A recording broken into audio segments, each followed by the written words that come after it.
All right. Hello, everybody. Stand by. I need to activate my filter. Hopefully that worked. All right. Now I'm sitting here and actually stand by. I'm still fixing something apparently. All right. How's everybody doing? Thanks for stopping by and hanging out with me tonight. Making sure a lot of the stream equipment is working. I need to do a lot of testing, so you are all along for the ride. There's probably going to be a lot of technical mistakes tonight as I get things set up. So, all right here. Who we all have in chat tonight? Jeff, Chris, Trevor, Bloody, Brad, Bingo, Azur. Hope you're all well. Azur says, hey, you didn't let me down when you popped into Info Runners. Oh, yeah. Was that that was today, right? Yeah, that was today. Anyways, I thought I would talk a little bit about 317, maybe my thoughts on this year with Star Citizen. There's also a couple things happening STARJUMP related with the Beacon Conference that I'll talk a little bit about.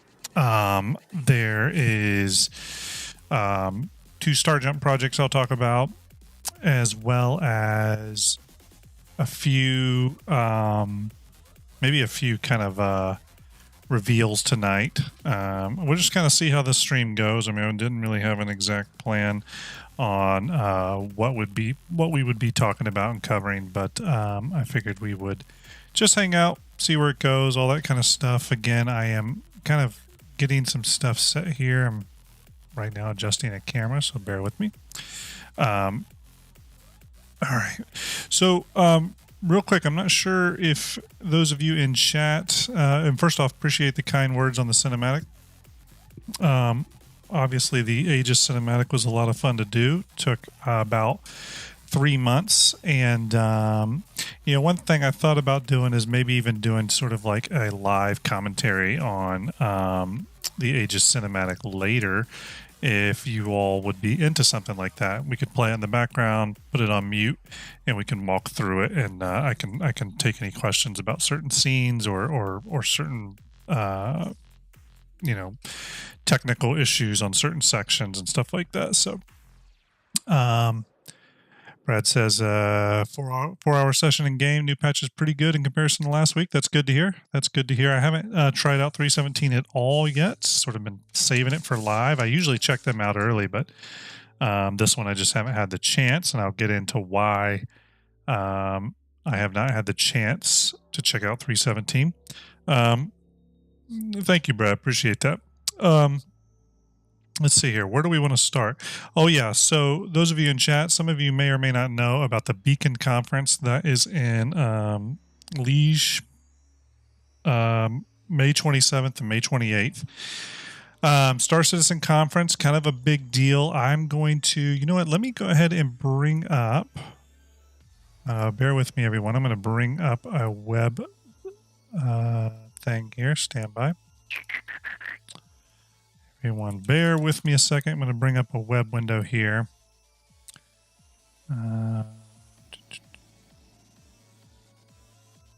Okay. Is anyone, do you all know about the Beacon Conference this year?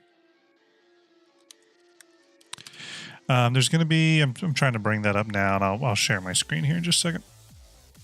Let's test if this screen share thing's even working here. Nope, it's not working. Why is it not working? Huh, that's not working. Interesting. Okay, so we'll do it manually. All right, so we have the Beacon Conference. This is it here. You can find out more information at beacon-sc.be. And it's pretty cool. May 27th, May 28th, they're going to have a lot of presenters there. They're releasing new trailers every day showing people that are confirmed guests. You're going to have JDRF and Atmo Esports and Thrustmaster.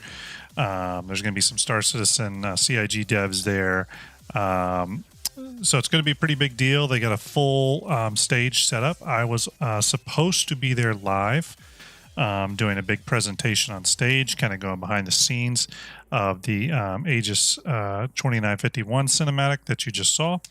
And then I was supposed to also maybe talk a little bit about Fleet Viewer. Turns out I will not be able to go to the conference live. I will be on a family vacation and also doing some medical stuff. But yeah, really cool event. Pretty big deal, Ken. They got a full stage, seating. They got all these kind of booths set up here with all the organizers. It's, again, going to be really cool, really professional. Hey, there's Starlet. Starlet, thanks for stopping by. Hope you're well. We have to talk soon. But they also have the activities and the program all listed on the website. You can kind of see the guests here. Pedro Camacho from CIG, who does all the amazing music, will be there talking. John and Cals from JRDF. I think I said JDRF earlier. Sorry, tired brain. JRDF. Chris Harrow, Thomas Eberhard, other CIG developers, streamers, and YouTubers roundtable. That should be kind of interesting. Odysseus, the one who creates those cool roadmaps. MGG panel, geology and exoplanets. I'm not sure exactly what that is. It's going to be kind of cool though. Grim from STARJUMP, me obviously. Atmo esports will be there. Awesome, really cool, really great group of people. We try to support a lot of what they do. And Bullseye Francophone, again, don't know what that is, but I guess it has to do with DCS World. Also pretty cool. So give me a lot of stuff there. I will be doing a pre-recorded video presentation. That'll be about 15 minutes long. I'm going to do a really cool in-depth behind the scenes on Fleet Viewer and the Aegis Cinematic. And while I've done those before, this will be a little bit more well-produced and actually be less of me just rambling and more direct, how was it done sort of stuff. But we did do a... real quick, I think, let me just check the website here. They have cool swag too. I think that's really awesome. Just the dog tags, I need to get those. But they have a lot of really great partners that are going to be there. Toby is a partner. I believe Thrustmaster is a partner. So again, this is a pretty big event. You should all go check out the website if you haven't already. They are a really great group of people. I ended up doing some promo stuff for them. Hey, Strato Brick, how are you? Hope you're well. Thanks for stopping by with us, chatting. We're just kind of chatting and testing the stream here tonight, so sorry if this stream's a little rough. But I ended up doing a promo for Beacon. I'll go ahead and load that up. Oops, it's playing without me here. Let me go ahead and make this big, and we'll switch over, and we'll play it. Stand by. All right, let me go to my window here, and I'll just turn myself off for a second. All right, here is the STARJUMP Beacon.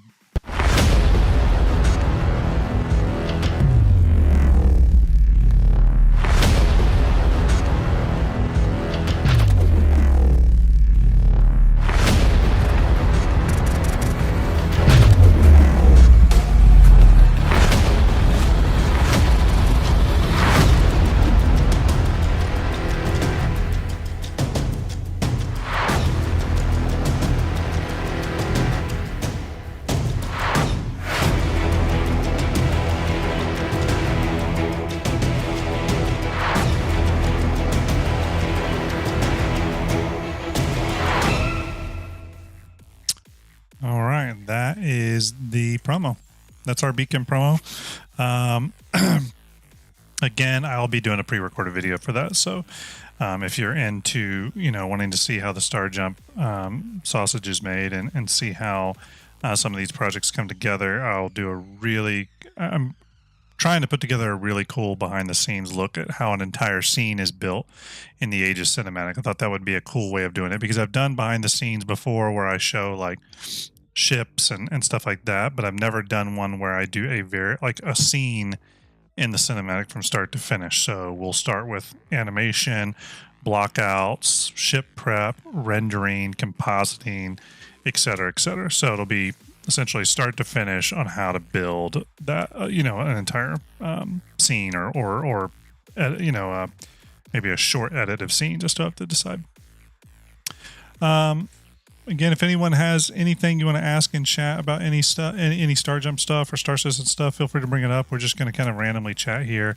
Got a few things I wanted to talk about. Might talk a little bit about the Expanse. May talk a little bit about StarJump plans moving forward. We can talk about Star Citizen. I might play some Star Citizen later. Got a couple things we may do. What else was I going to show? I was going to. Oh yeah, yep. One thing I was going to go ahead and reveal, and it took us forever to get put together, is that we do have our merch store finally working, and that took a while to kind of get together, but we got the merch store back working. Got some cool things. Mugs, hats, shirts, all hats, all that kind of good stuff. And all this kind of goes into anything we earn from that goes into either giveaways or, probably more importantly, goes towards rendering costs and just general production costs of StarJump stuff, right? Some of the stuff we do, for example, the rendering of ships, but more specifically the rendering of ships during cinematics, because that costs a lot of money to do for like the Aegis cinematic and the Drake cinematic. Being able to raise some money to help offset the cost of that is helpful. The Aegis cinematic, for example, altogether, because it's a 9-minute animation, I think altogether it was about it was probably on the order of like $2,000, $2,500 worth of rendering, you know what I mean? So Stradberg says, will you have anything on the audio music side of the cinematics? That's a good question, Strato. I probably will gloss over the music section because the music was done. The way I approached the music was pretty straightforward, and that I just used a music track that I was able to get the license for. But I will probably go into a little bit of audio editing, show how I do some of the sound design for that kind of stuff. Probably not super deep, but definitely a little bit.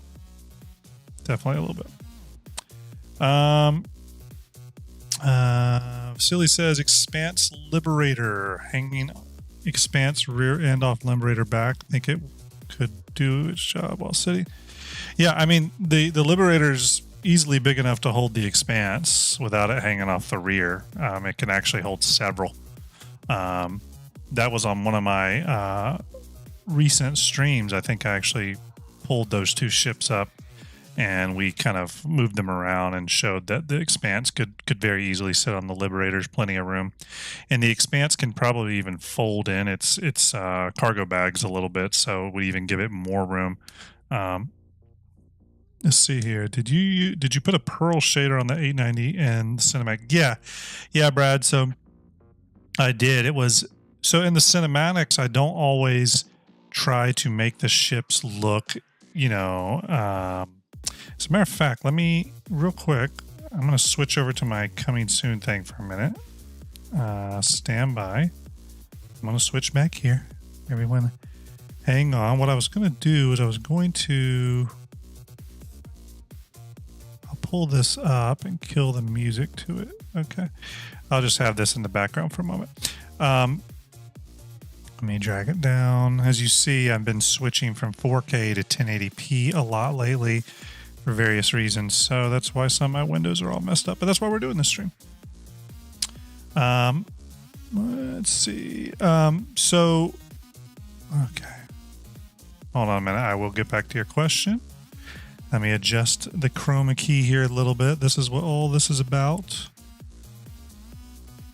Getting this all locked in. That's too much. It's too much. That's okay.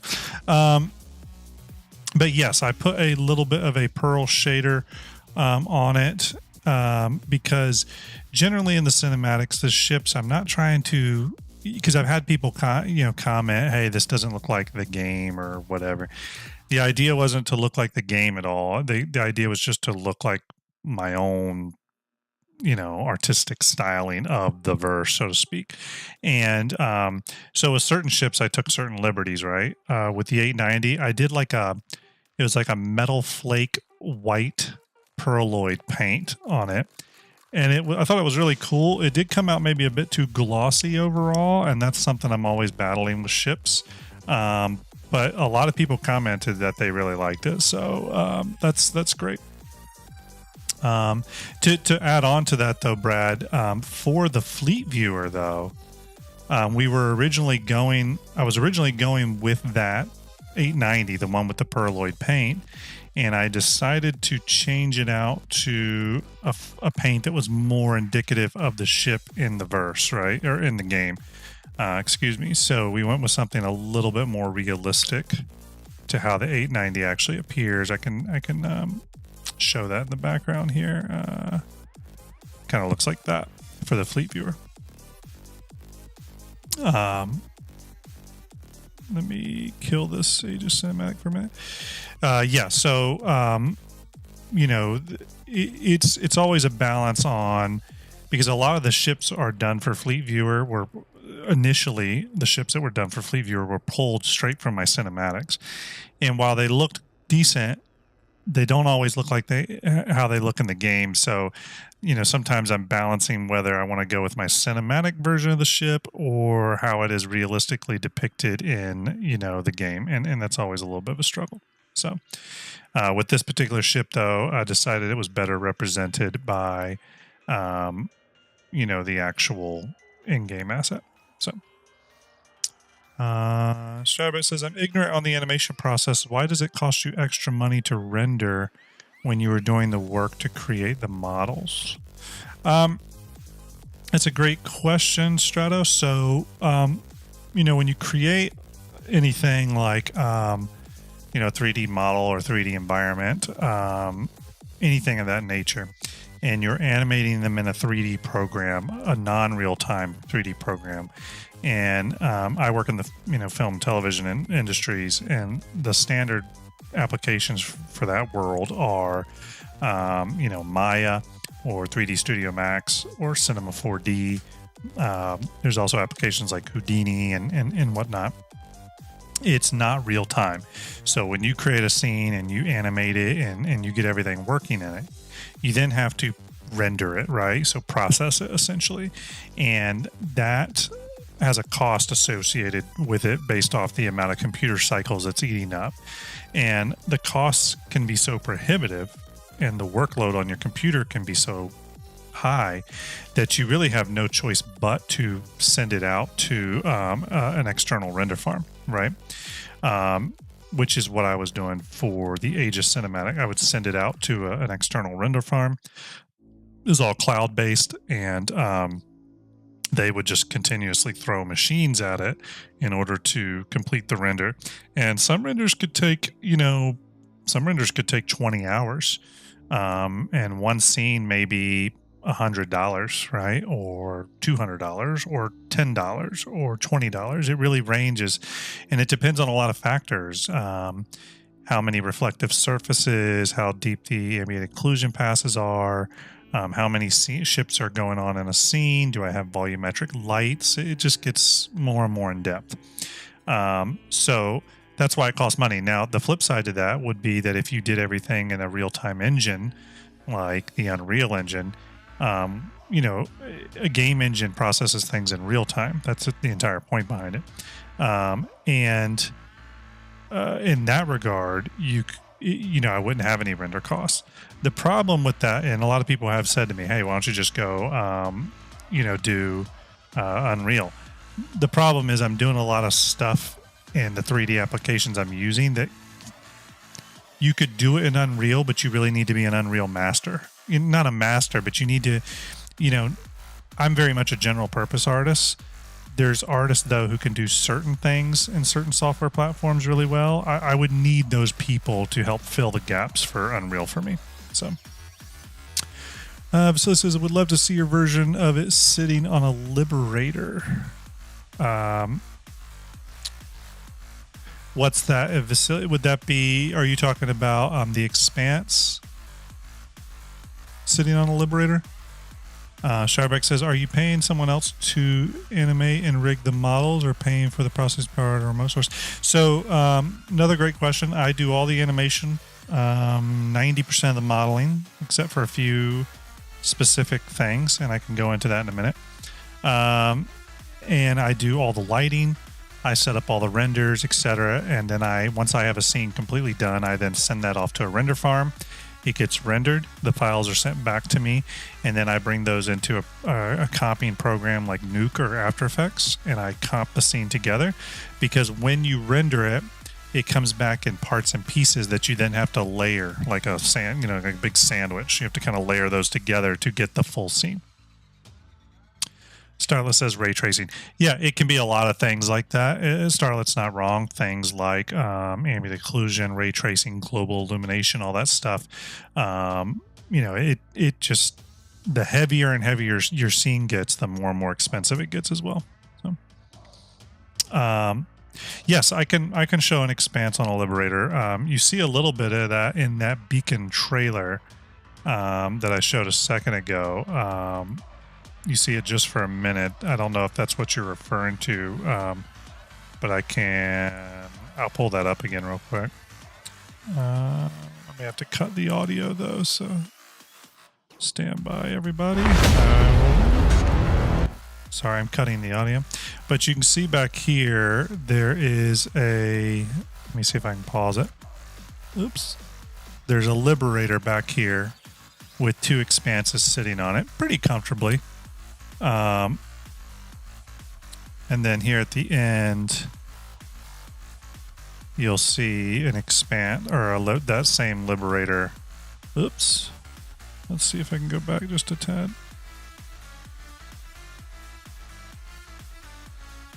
Come on, cooperate. Oh, so hard to stop. Oh, still hard to stop. Okay, there. You can see the Liberator with the two Expanses sitting on it. Its pads have plenty of room for the Expanse, and those storage bags that hang off the side. It looks like from the armatures they can actually fold up and get closer to the ship. So easily the Expanse will be able to sit on the Liberator. If I had to guess, I think you'll be able to carry probably 2, but possibly a maximum of 3. See a Liberator with the Expanse, Prospector, and Nomad, and with Rock set up. That would be a heavy Liberator. What you probably need, though, what you need, Vasily, I don't know if the Liberator can hold all that. So what you actually need is you need something like the Liberator, but with a little bit extra oomph. You're going to need the Super Liberator for that. Okay. You're going to need the Super Liberator in order to carry around a fleet that big, I think. Unfortunately, the Super Liberator is not a real ship, so you may be waiting around a long time for that one.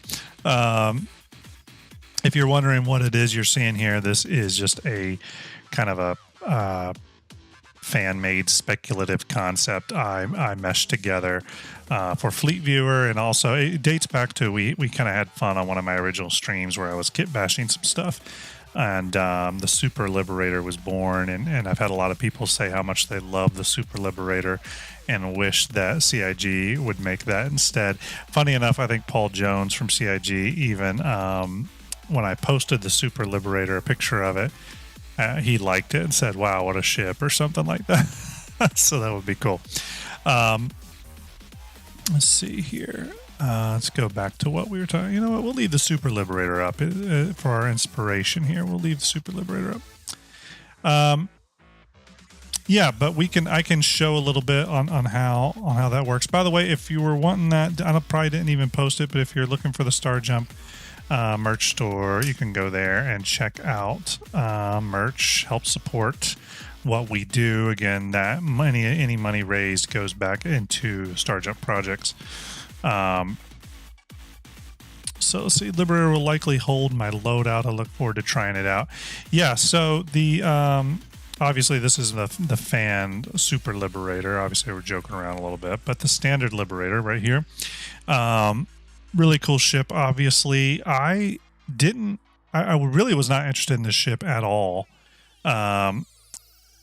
Pretty much when it was announced and everything, I really didn't see the point of it. I was like, and I have a Kraken, and I was very much like I'll keep my Kraken. But now that I've sat with the ship a lot, I really can see how this ship is going to be useful in big systems, and I can see this being less of just a ship carrier and more of a think of it as a little mobile campground for you and your buddy. You know what I mean? You have a couple ships on it. You have a lot of gear on it. You can fly it to and from. It's big enough and probably has shields big enough to keep you alive in a fight, at least long enough to maybe hopefully disengage. So I can see this ship being useful in other ways, possibly emergent gameplay ways. So Strawbeck says, did you see the episode of Star Citizen Live where they showed how they create cinematics? They could rewind and play a flyby of their claimer and change lighting as needing. Is that live rendering? Yeah, so they're using the game engine. They're using Star Engine, which is what Star Citizen's built on, CryEngine essentially. Yeah, they're using the game engine to create that, so they can adjust lighting in real time. They can use all their in-game assets and stuff. Another reason I don't do that is because I am also trying to respect CIG in this entire process. So I'm being very careful on how I access assets, how I display them, how I manipulate them. I really don't want to cross any red lines with CIG and, have them get onto me or have me take down stuff or anything like that. That's not what I'm out to do. I love the creative process. That's why the cinematics aren't meant to look like the game. I just have them look like something I think looks cool. It's kind of rule of cool and less like me trying to replicate Star Citizen the game. So let's see. But that was a cool episode. That was a really cool episode. The guy's got an awesome job. Des, how are you? Says, after looking through the dimensions of the Expanse, it fits a similar size profile to the Cutlass Black, so anywhere Black can go, the Expanse can. There you go. Yeah. Liberator, perfect place for an Expanse, but also, ships like the Kraken and whatnot are going to be perfect platforms for ships like the Expanse. So, the Expanse is also not a ship. The Expanse is pretty, I wouldn't call it small, but it's much smaller than you think. It's definitely much smaller than you think. Kill some of these. But yeah, there's plenty of room for the Expanse on the Liberator, so no problem there. Easily fit about 10 of these on the Kraken, probably. Let's see. Yeah, you're seeing the the Expanse Stardust variant for Fleet Viewer. Let's talk about the Fleet Viewer for a minute. Let me bring up. We need an appropriate background image, don't we? We need an appropriate background image for this Fleet Viewer discussion. So let's get us an appropriate background. That way, if anyone jumps in to see what we're up to, we'll have an answer for them. Cool. Any other questions? Let's see. I've also looked into the Liberator and comparing the example F7CM to the Expanse. You can indeed fit it on top of the Liberator. Oh yeah, easily.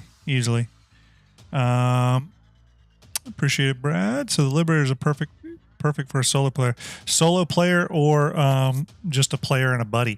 And I think that's something that a lot of people forget about, is that I think Star Citizen is going to have a lot of those, two players kind of getting together scenarios. Just maybe 2 or 3 people. I think that's going to be very common in the verse. So, let's talk a little bit about the Fleet Viewer project. Starla, I'm not sure if you're still in chat. Obviously, Starla is part of the Fleet Viewer project. She plays a very critical role. Pretty much the job couldn't be done without her, so very critical. The Cookie Man, hello from Algeria. Oh, all the way from Algeria. Hello there. Thanks for stopping by, Cookie. Hope you're doing well. Thanks for hanging out with us a little bit. We're just kind of doing casual conversation on STARJUMP projects, Star Citizen. Can talk anything from the Expanse to 317 to this whole year in Star Citizen, upcoming ships, STARJUMP projects, whatever you want to talk about. But we have been very hard at work for STARJUMP Fleet Viewer, and I looked online and there was a Spectrum post. I don't know if I can find it. I will look real quick though. There was a Spectrum post. I don't know if I have it up anymore. Probably not. But anyways, it was a fleet pick, you know, and it was something essentially where I was like, okay, you know, everyone goes on there and posts their fleet picks. I had this idea for you know, the Fleet Viewer, but before it was even really a real thing, I was just like, you know what, let me put together my fleet using assets from the cinematics, and I'll post that in the concierge thread on Spectrum, and I'll label it a different kind of fleet pick because everyone in the concierge Spectrum, you know, posts their fleets, and I will post it there, and we'll see if it gets any traction, right? And I sort of like to do that with ideas that I have. So if I have an interesting idea for a STARJUMP project, I'll kind of seed it a little bit to the community and see if it catches on, right? If there's a reaction to it. And it's almost like focus group testing a little bit. And the thread garnered a huge number of responses. I'm trying to log into that thread right now, but it doesn't seem to be loading. We'll see if it does here. But I looked at the date of that, and it was from, I wanted to see what the date was. I'm pretty sure it was April of last year. Okay, here it is. It's loading up. It's loading up. Let me see. Can I search? Yep, I can. Let's see if will pop up here. It may not pop up. I won't belabor searching for it. But anyway, and I looked at my thread, and it was exactly from 1 year ago. So essentially, in a way, you can say the Fleet Viewer project started 1 year ago, right?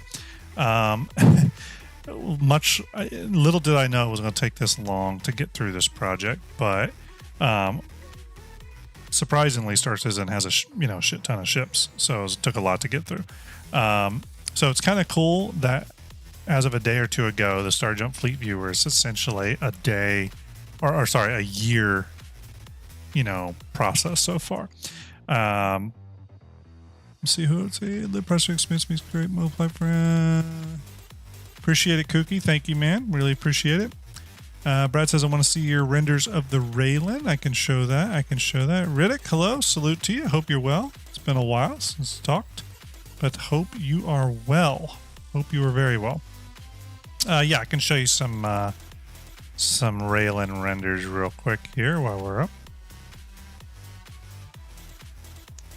There's our Raylan. Brad says, I'm already gonna buy a lifetime membership to your Fleet Viewer. Well, I appreciate it. The good news is the Fleet Viewer will be essentially free. It's going to be totally open to everybody. Vasily says, any pre-launch sales for the Fleet Viewer? No, nothing like that. It's gonna when it's ready, it'll be released, and everyone will get to enjoy it. And I'm really hoping that one of the things I'm excited for is just seeing people post images of their fleet using the Fleet Viewer. I think that's going to be really cool. But anyways, Starlet may still be in chat. I'm not sure if she's still there, but if she is, Starlet is a critical part of the Fleet Viewer project. She's handling all the back end.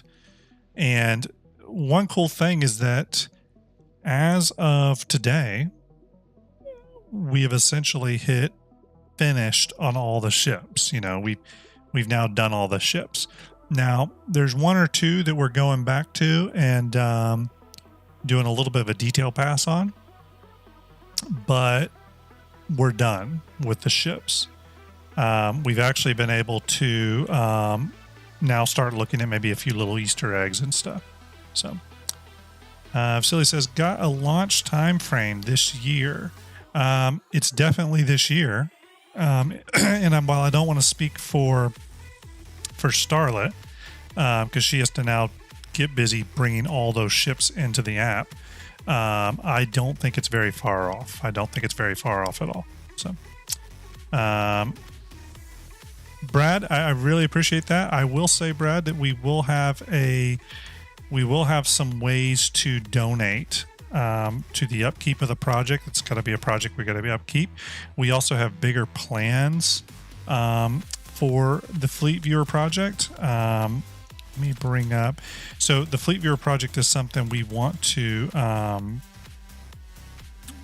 see if I can log into something here.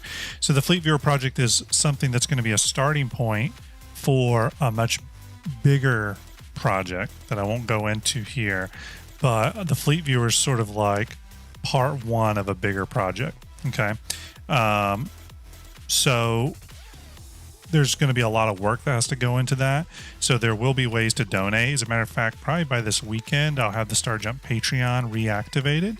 And I'll post that stuff on YouTube or on the YouTube community blog thing there for STARJUMP.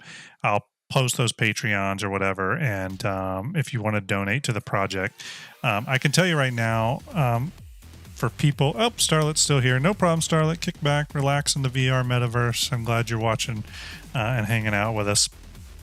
But just so everyone knows, if you do donate to STARJUMP, that money is not kept for anything. I have all the equipment I need and everything. It really goes directly into the STARJUMP projects. So it goes into cinematics. And for the Fleet Viewer project, the other modeler that was working with me on this project very heavily, I tried to send him gift cards and funds when people did donate. I tried to send him his piece, split it down the middle with me to kind of compensate him, because it's just a monstrous amount of work. And then when Starlet takes over for the programming side, I'm looking to kind of compensate Starlet in some way, because I really do like compensating the people that are putting in on a project. And I can tell you, it has been an absolutely massive amount of work, a lot more than I even originally thought about. Riddick says, did you make a Concierge Executive Edition skin for the 890 jump? Maybe CIG will make it the Legatus Navium reward whenever they do the rework. So did not do one. Well, we have one for the 890. It's not done yet. It might make it in as an Easter egg, only because that's not an official ship. So non-official ships go in as Easter eggs. However, we do have, let me pull it up. Stand by. Where is it? Have I lost it already? Where is it? I got too many files. So obviously we do have the 600i, and we have the 600i executive variant, but we're going to have it in two versions, this version and this version, which are just two different artistic impressions of the ship. So we're going to probably do the same for the 890. Again, that's in progress right now, so I will get back to you on that, but it's looking good. So there will probably be some sort of 890 executive thing in there. As a matter of fact, I think I might even have a version of that. Now, it's very rough. Let me see if I have it. I may not have it. Let me see. Manage ships. I gotta look through on my ship list here. Yeah, I may not have it with me. Well, actually, hold on a minute. Stand by. Might have it, everybody. May have it. Oh, yeah, this was like a very early test we were doing. This is very rough. I wouldn't look at it too much as like a final render example or anything like that. It's got some model problems and other issues, but this is something we were kind of playing with. This some sort of like 890 executive model. The only problem with it is it ended up looking so evil, and I think it has to do with these lines. You know, that swooping line there in the front. It ended up looking so evil. I was like, I don't know. So, there you go. There's your 890 executive. One cool thing, though, that I can show. Let's see here. Yeah, a Cutlass Purple Easter egg. You never know. You never know. Just got to hang on and wait for that. One thing I will show, though, is I will show this. Oops. Here, let's see here. Let me go big with this. One thing I will show is this is our Fleet Viewer.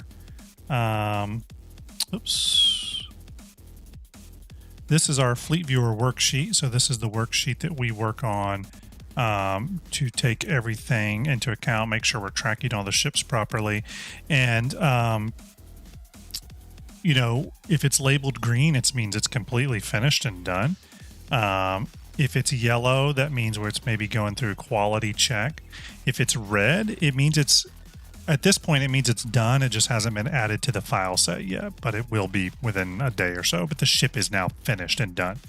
But as you can see here, we're tracking all green almost the entire way. If you do see any yellow, it's just stuff I need to test and double check. But this is all the ships in Star Citizen, and we are trekking really good. You know, every ship is done by manufacturer with every variant. Some ships have multiple skin variants, so like the Mercury Star Runner down here has the Star Runner and the Night Runner variant.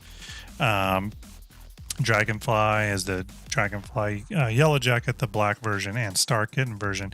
So again, we're very well organized in this endeavor. So the Crucible Des is actually going to have more variants than that. So it's going to have more than 4 variants. There's some not listed on here. So what does this all mean, right? So essentially, it just means that while I'm not giving away release dates yet, because Starlet still has to get this on her hands, she'll have to take some time collating the ships, processing them, bringing them in, all that. It means we are very well on our way. And it means a lot of the from scratch work has been done. Because even Starlet has done a lot of work with the back end stuff for the app. She's kind of been working that, with that for a while, because, if you remember us showing this early preview, and again, if you've all forgot, if you go to hangar.link, that is the website that the Fleet Viewer will be hosted on, just so you know. But she did this early mock-up build of the Fleet Viewer in action here, and if I'm not mistaken, I'm sure Starlet can scold me if I'm wrong on this, but this was using actual back-end tech that she had put together. So this is using the app here, actually using it.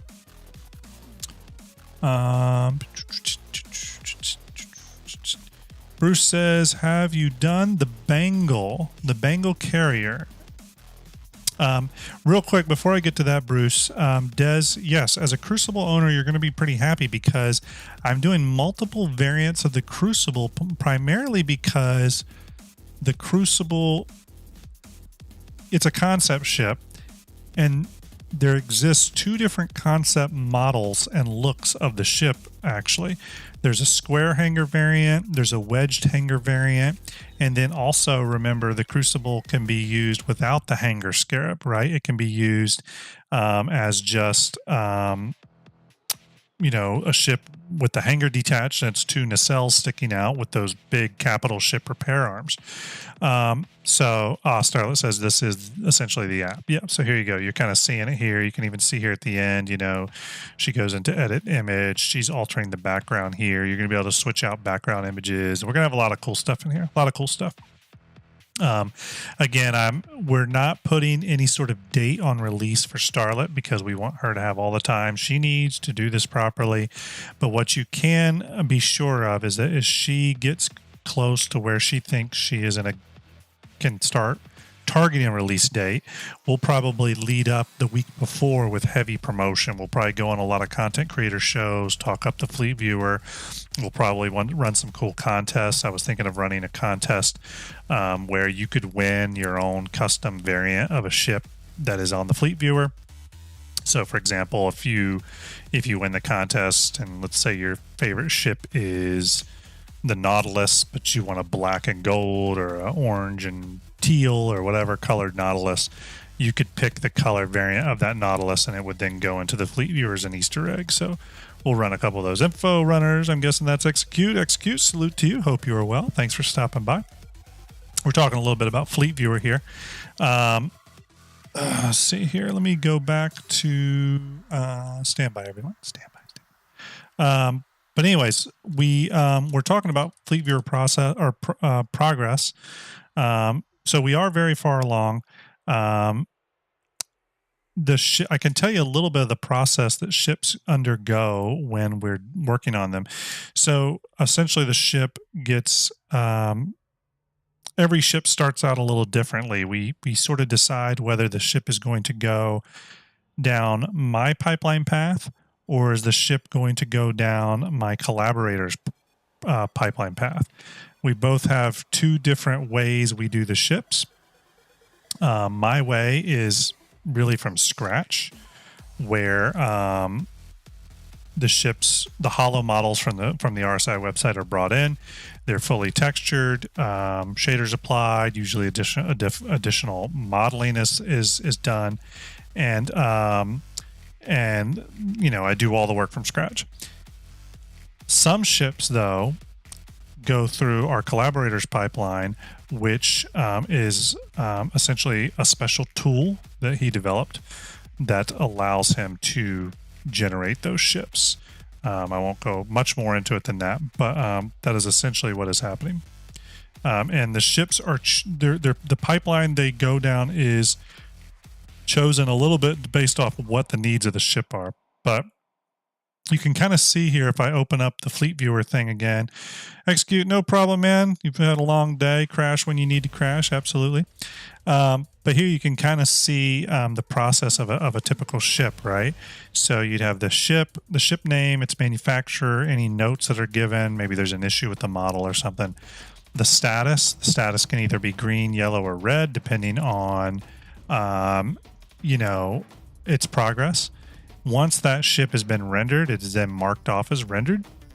And then a quality check is done. And this quality check is essentially where I bring it into a test environment to check a couple things. It's to check its isometric angle. It's to test its PNG alpha channel. And what that means is when you're populating them on the fleet viewer, we don't want to have like any weird jagged white outlines or any weirdness on ships, so I check all that.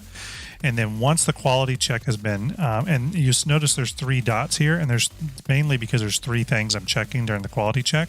Once all 3 things have passed QC, they get labeled, and then they get checked off in the final delivery box. Now you'll notice only some ships have the X in the final delivery right now.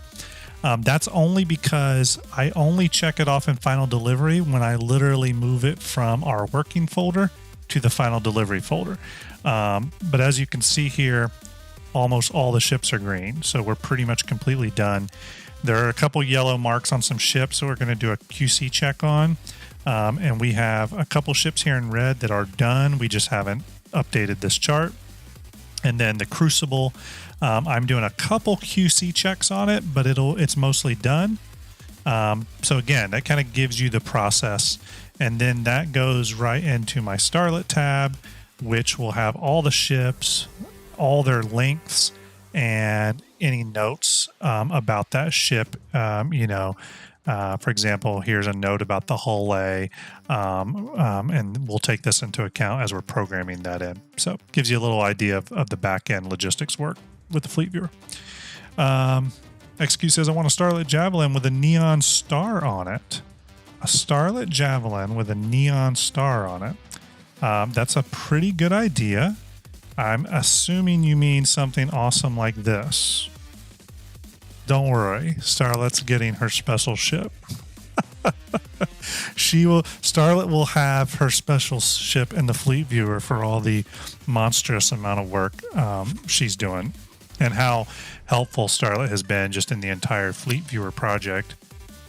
Because then when this first started out as an idea and I ran it by Starlet, she was really the one that said, hey, we can do this. We can actually do this and get it together. Mr. Equilibrium, I hope you're well. Glad you're excited. And for Runner's excuses, how did you guys find the Expanse Q&A? Yeah, so the Expanse Q&A. So I thought it was definitely interesting. Nothing super surprising in it. You know, the Q&As are kind of funny because I think that, yeah, I agree with Starlet. I in general, I want new gameplay loop detail videos made. We had them made back in 2014, 2015, but I think we do need updated gameplay loop videos made by CAG, because no doubt, and I fully expect it, some of these gameplay loops have to have had evolved and changed a little bit since they first kind of thought about them. And I would like to see what some of the new ideas behind some of these gameplay loops are. But on the Expanse in particular, no huge surprises with it. Obviously, I think one of the big ones that everyone was concerned about was, what makes this any different than going to a refinery and processing that stuff. So, they said that because it was a manual process, it would probably be quicker. That's going to be the number one thing, and it doesn't just affect refining gameplay, but it reflects, or it's going to affect things like the cargo refactor and heavy cargo running. So, for example, let's say you have a hull D, or even a hull C, right? At 4,608 SCU. Can't believe I memorized that number. But let's say you have that 4,608 SCU of cargo. A lot of people just say, I'm going to hit the automated process and have the game's AI load that ship for me. That's all well and good, but CIG is going to have to balance manual loading being faster, if that's the ultimate goal, right? Because otherwise, why would you ever manually load a ship? And if that's the question, then why do you have fiscalized cargo anyway? So these automated processes, they're going to really have to balance with the manual version of them. So in regards to the Expanse, since it's manual and you can control that refining process in real time, it hopefully will be faster. They also mentioned how you're not really waiting in line at the queue, at the refinery station. They're going to have that same thing affect everything, affect refueling in the future. They're going to have it affect cargo loading in the future. So, for example, if you're in a system that has a lot of refueling stations, when you go and land and refuel, are you going to have to be put into a refueling queue, or do you get refueled right away? So there's a lot of questions like that I'm really curious about, and I'd love to just see CIG's maybe what some of their updated viewpoints are on some of these gameplay loops. We've already seen some of them are changing a little bit. Death of a Spaceman got updated a little bit in terms of how that's going to work. And then not gameplay loops, but just back-end technology like server meshing. We've now seen CIG kind of change a little bit on what the original vision was. So no doubt you're going to have vision changes like that. So I would like to see what those are. Absolutely. Riddick says, wanted CIG to answer if the Expanse will get an exploration variant with interior fleshed out with garage, more rooms. Do you mean it? So essentially, though, what you're talking about is the Odyssey, right? Riddick, that's essentially what you're talking about, is the Odyssey. Or are you just saying a smaller exploration ship? Because I do think the problem with the Expanse, and I don't know if I can show it here with the fleet viewer images. Let me see if I can.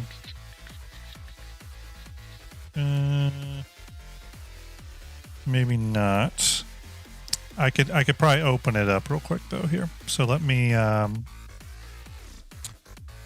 we'll do a little live thing here. The problem with the expanse on that Riddick is it would pretty much have to be a completely unique hull. And the reason is, let me pull up my expanse file. So let's tour around this a little bit. Hopefully you can see this. So the expanse, they'd have problem doing that because the expanse actually does not have a big interior. That's the issue here. And we'll show you that here. We'll knock off the hull. We'll pull off the pods. Okay. So you can see down here in the expanse, its interior hull actually is dominated by machinery, like part of all the refining machinery. So this back here, and I'm pretty sure this back here is all going to be mechanicals and storage. So the actual livable part of the expanse is really just up here and then a little bit down in this ramp. So there's not a lot there. I think you probably will be able to get a like a Ranger bike up there, but not much else will fit, because again, this whole interior, there's not much to the hull of this ship. It's just all machinery. So these refineries go right down into this thing, and then I think there's some piping that leads us forward and up into here. So yeah, there's not a lot there, especially when you start carving away a lot of the externals of this ship. You can really kind of see that there's not a lot there for anything bigger. Jeff says, I was expecting once they flesh out the expanse capabilities, the exact same refining abilities will be added to the Odyssey. Maybe. The Odyssey's, again, it's another kind of bizarro ship where it's like, its refining gameplay is really meant to be more of a self-sustaining sort of thing and less of a gameplay loop. Where's that? Bring that up while we're talking about it. We'll bring up the Chairman's Club version, but you know, with the Odyssey, I think they definitely could do that and give it some. I mean, there's definitely enough area on the ship to add some input-output mechanics for either the prospector bags or something to allow the ship to actually be a full-on refiner instead of a ship that just handles its own fuel. But we'll see if they do that. I mean, that would be quite a big pivot for this ship beyond what they've sold. Beyond what they've sold here. I personally do feel like they missed a little bit of the boat here, because I think this ship would have been great marketed as less of an explorer and more as a industrial explorer. So a refining mining ship that goes out to the farthest reaches. So it's got to be bigger. It's got to be able to self-sustain, but it can also do all that work on industrial scale, and more importantly, input, output that stuff. So if it refines material, it has a way to offload refined bags to a prospector or to a cargo ship at the very least. And maybe it will be able to do that by just putting stuff in its cargo bay. I don't know.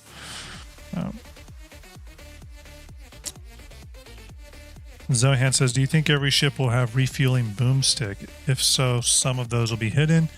Will they have to update all ship models? Does that sound logical, essentially? So I think, so to answer your question, yes, and yes. I think all ships will be refuelable, possibly except for snub fighters or snub ships. And the reason there is they may want to artificially limit those ships' ability to loiter and stay out on the field, essentially. But I think all ships will be refuelable beyond that. I think they do want ships to have specified refueling input points on the ships. I think all newer ships will have that. I think ships going through Gold Standard Pass will get that. I think ships that have already gone through Gold Standard Pass, they'll just go back and add it at some point, or the ship will probably have more of an invisible hidden refuel point, you know, in the interim until they get it added.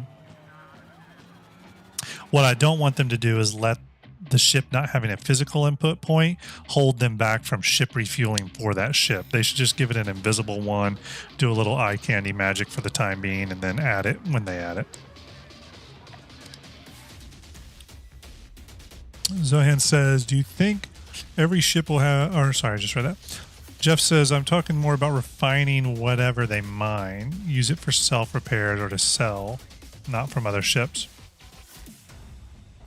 I think that's how the Expanse will operate, Jeff. I think that's, if I had to guess, yeah, I think that's about how it's going to work. I do, yeah.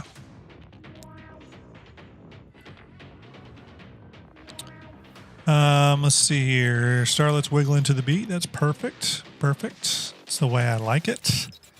Starlet says, how about refueling vehicles? So I imagine, so you're essentially talking ground vehicles. You know, I definitely think they need to have a ground vehicle refueler. And I'm trying to see if I have, and you know, so on our STARJUMP show, the Skunk Works, which we haven't done one in a while, we need to get back to it. We did kind of a speculative mock-up of what a refueler ship would be like, or sorry, a refueling vehicle would be like. So we mocked up this, which we called the Drake Crab. I don't know why we called it that, I don't know why we gave it a moniker or an abbreviation there. But essentially, the Crab was meant to be a refueling and or general purpose utility vehicle. Now it sounds like we're getting the Drake Mule, so maybe it's something like this. So that would be really cool. Although I think the Mule will be something that allows a more distinct loading, offloading, and management of cargo boxes. So. Let's see here. Des says, I think the Merlin will be the only snub ship that can't be refueled, but have it take fuel from the Connie. Yeah, possibly the Merlin, or probably the Merlin. I could see the 85X not having refuel capability. I don't know. Maybe it can. Possibly the Pisces. Well, I could see the Pisces having it because the Pisces, I feel like the Pisces is sort of like they call it a snub ship, but it's got a bit more behind it. Yes, Jeff, I'll be doing more Skunk Works. I'm planning on doing one of those this weekend, actually. I still owe Starlet a Skunk Works episode. She wants to see the Javelin outfitted with big, like size 12 railguns all over it. So still need to do that. But we've had fun with Skunk Works in the past, and we've done some cool stuff with it, so we want to get back to it. Brad likes the mock-up. Glad you want it. Riddick says Merlin should not be restricted to the Connie. Also, it should get a limited range QT drive. 85X is not much bigger. Yeah, I can see your argument there, Riddick. On the QT thing, I do think they need to come up with a drive specifically for snub ships or small ships like that. It's essentially would be a QT drive that really isn't capable of, I'm trying to think of the right words here. It's not capable of getting a ship across the system. It can really get you from one planet to another probably, but probably couldn't get you across a planet or across the entire system. Sort of like a mini jump drive. I don't know, or a mini quantum drive. I don't know if they if that's how it currently works, because I don't fly a lot of snub ships. So the only one I fly is the 85X, or sorry, the C8X or CX8. Which one is it? I forget what it's called. Let's see here. Des says the only reason I think the other ships can be refueled externally is because they have QT drives, meaning they can get stuck at space without fuel. Yeah, possibly.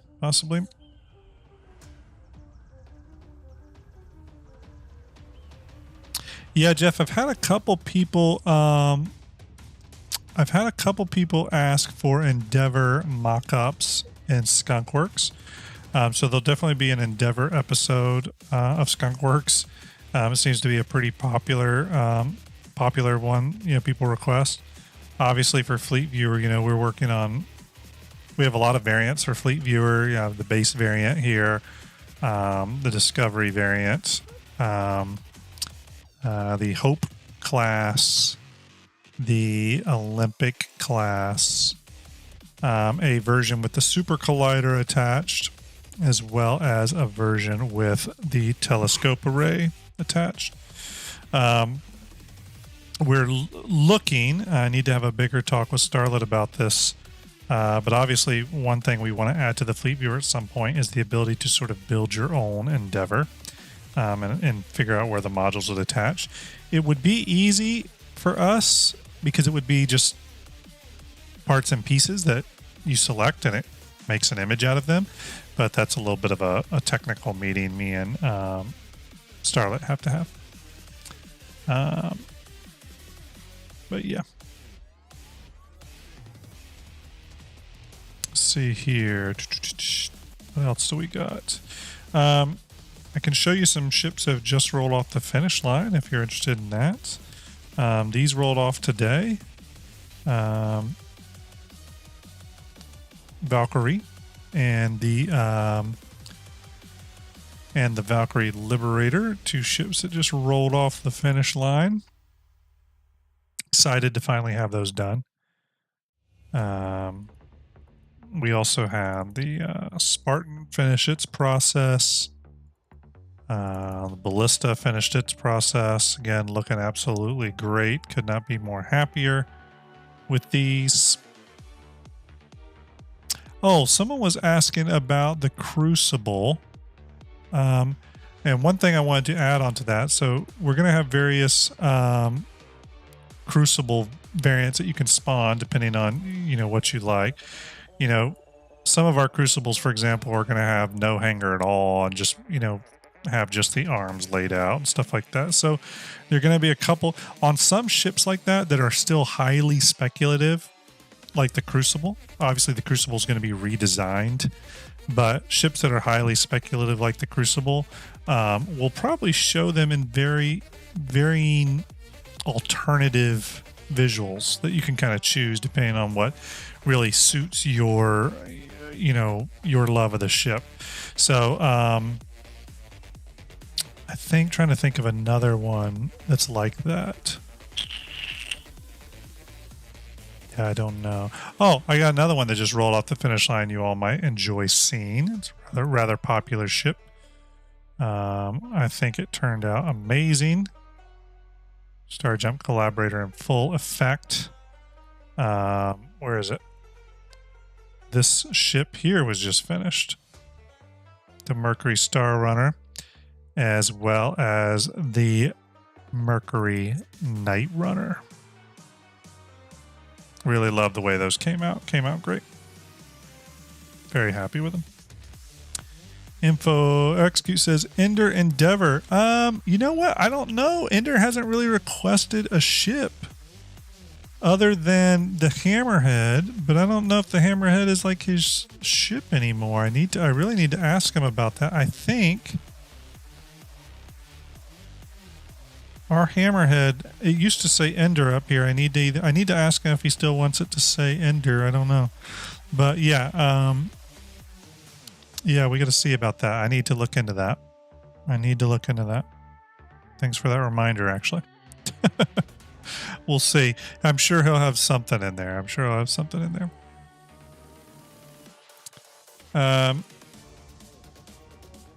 Where's he? Someone asked about the Bengal earlier. The Bengal carrier. Sorry if I missed your question. I didn't come back to it. Are you still in chat? The Bengal will be in the Fleet Viewer. Absolutely. Gotta have the Bengal. It's an awesome ship. But if the Bengal is not good enough for you, then why not the Mighty Retribution? Gotta love the Retribution, right? a matter of fact, I did an image for Soul. I did this for Soul Citizens the other day. They were doing a firepower episode, so I mocked this up for them. Here's another Fleet Viewer image.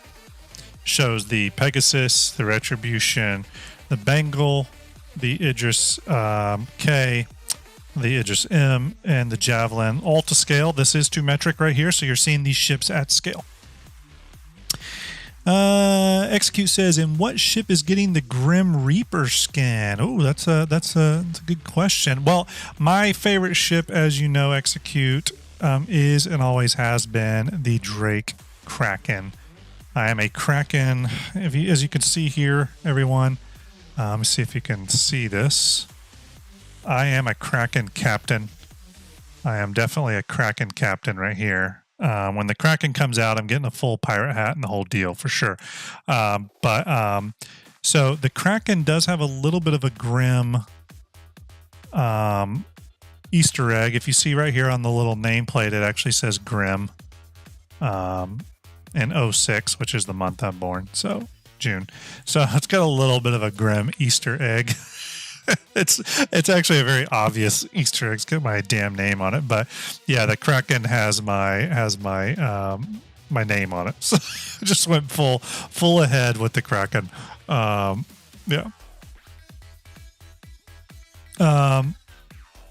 Banana for scale.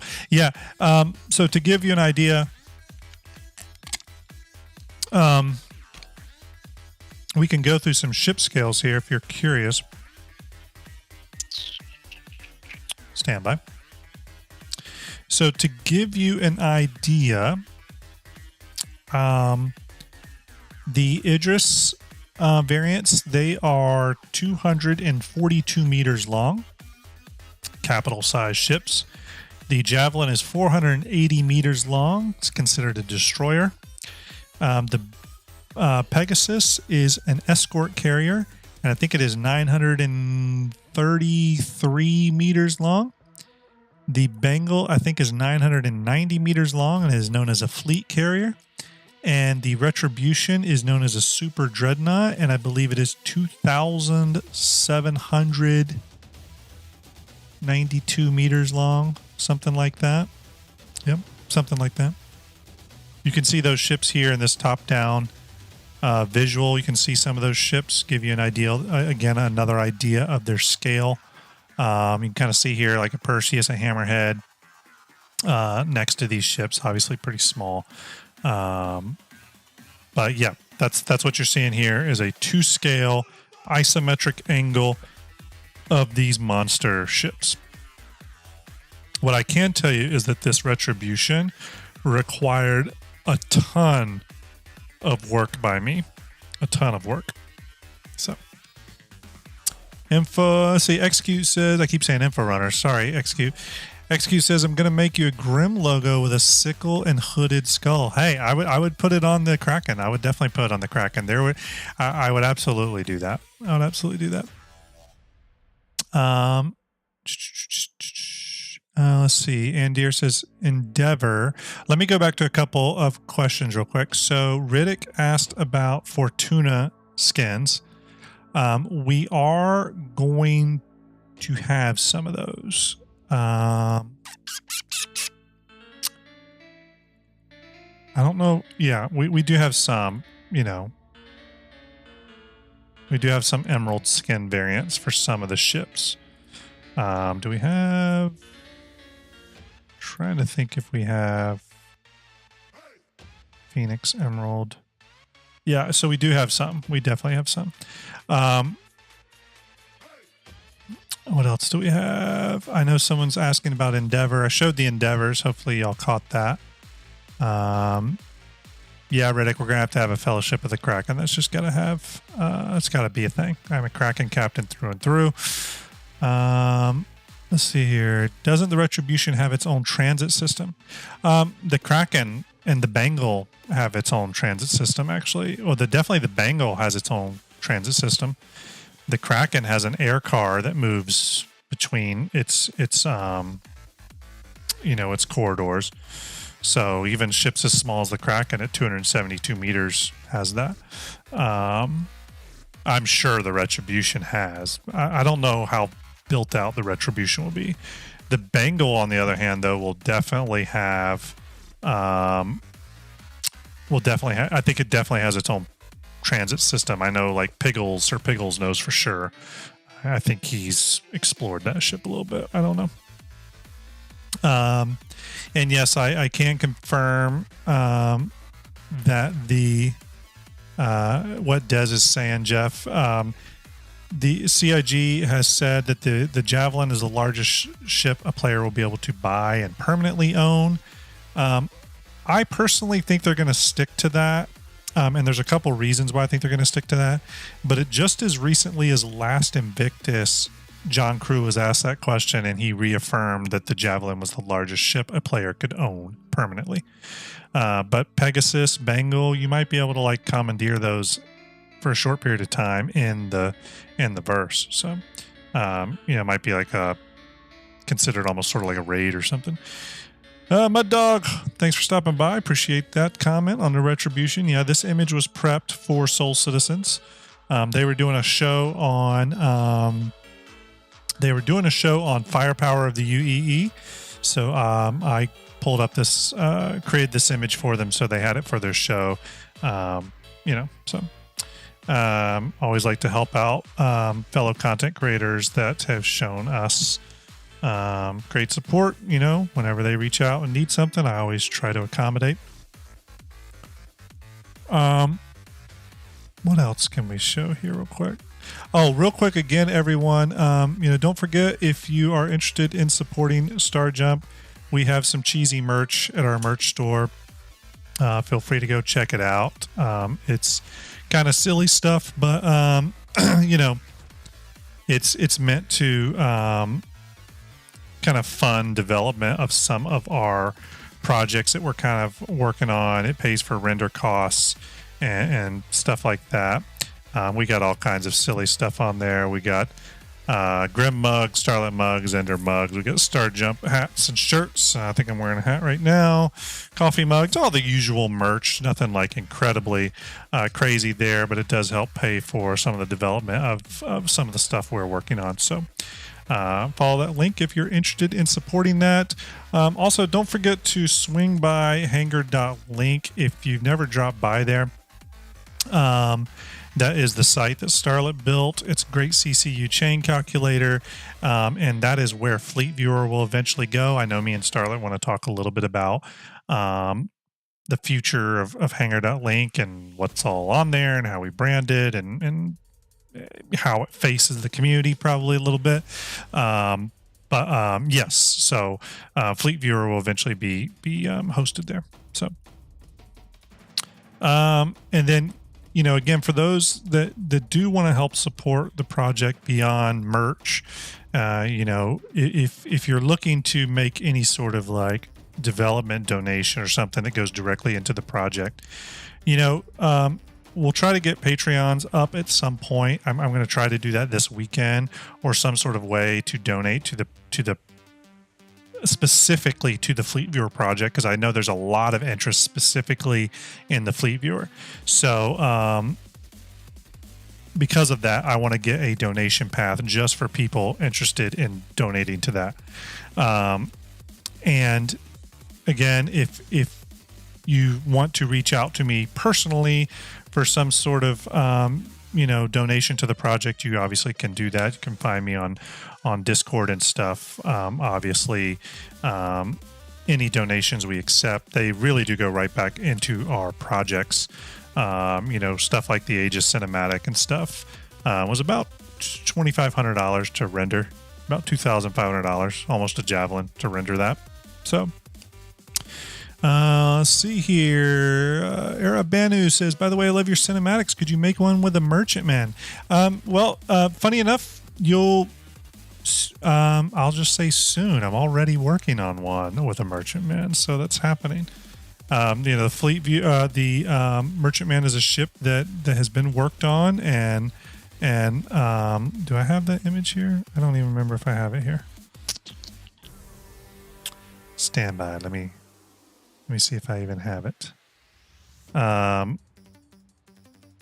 I have too much stuff, everyone. I have too much stuff. Yeah, so the Merchantman is a ship we have worked on for Fleet Viewer. The Merchantman is definitely still in active development by CIG.